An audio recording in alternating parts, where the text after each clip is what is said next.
Hey guys, for all you trying to do carnivore, keto, all that stuff, and you're trying to minimize your carbs and just things in the world of fruit, especially if you're really trying to go like hardcore carnivore, they say, hey, make your own electrolytes or buy some. I've been buying the LMNT and I like it, except every time I go to drink the raw, I do the raw one because I don't want any flavor and I don't want any sweetener.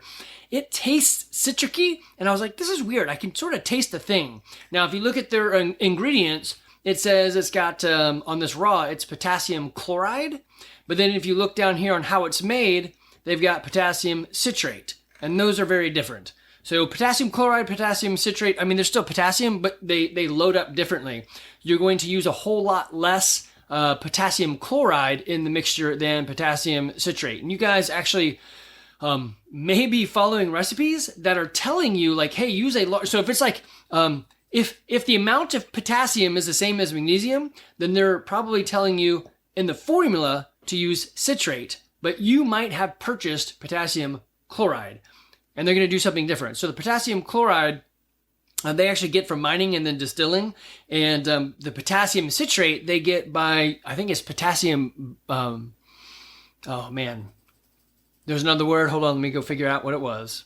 There we go, potassium bicarbonate. And then, so they get 1 gram of potassium bicarbonate, and they use about 1 gram of citric acid to help extract what they're looking for, so that eventually it'll make potassium citrate, which is why you're probably saying, hey, yeah, I do taste, if you're like me and you're doing raw, so you're doing the lion diet pretty strict, relatively strict, or carnivore super strict, lion diet kind of loose, I guess. Anyway, I don't have very many other tastes besides meat, fat, salt, eggs, and some goat cheese.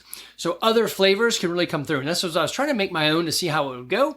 And that's what I started realizing is I think they're using something different. So if you watch a lot of the videos, they're telling you to use a type of potassium, and I think their formulas are messed up. So I'm going to paste in my formula here real quick. But here is what I did on what I went and bought.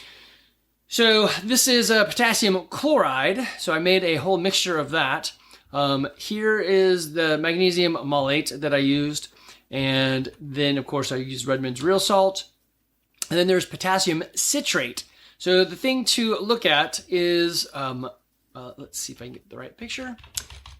There we go. So the amount of salt you're going to use is consistent. So I upped it so that I could get cups because they're just easier to do. So this is the problem you want to watch out. The potassium citrate, it says, hey, when you use a half cup of salt, you're also going to use 1/3 cup of potassium citrate.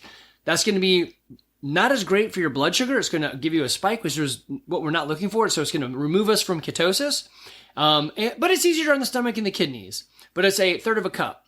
And then they said put 1/4 cup of magnesium malate in there. So the ratios are a little bit easier because they're on their cups. If you were to use the other type, it's 1/2 cup of salt and then 2.5 teaspoons of potassium chloride. So understand the differences here. The difference between a 1/3 cup of potassium citrate versus a 2.5 teaspoon of potassium chloride. So if you're using potassium chloride and doing 1/3 cup, you're probably going to screw yourself because it says, hey, this is really hard on your stomach and kidneys, so watch out. But it does keep you in ketosis. So the magnesium is still the same at 1/4 cup. But you need to be careful. And this is what I wanted you guys to see. And let me, in case you're not familiar with it, let me do an illustration between the teaspoon and a cup. So you've never seen those. I mean, surely you have. There you go. That's a decent picture. So how many teaspoons are in a cup? So they're dropping teaspoons into a cup. Actually, I don't even know.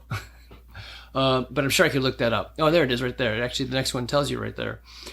So there is a ton of teaspoons in a cup. And now, again, it was only 1/2 cup or 1/3 cup, but still, point is, teaspoon is tiny. A cup is not very tiny. So be careful when you're making these mixtures. You need to make sure that you're using the ingredients that they are actually putting in and the ratio they're putting in. So I do find this relatively confusing because they said the raw unflavored is salt, sodium chloride, magnesium malate, and then potassium chloride. But if you look below in their FAQ, it says, how can I make my own drink of LMNT and what are the ratios? Of course, here's the ratios of the raw unflavored.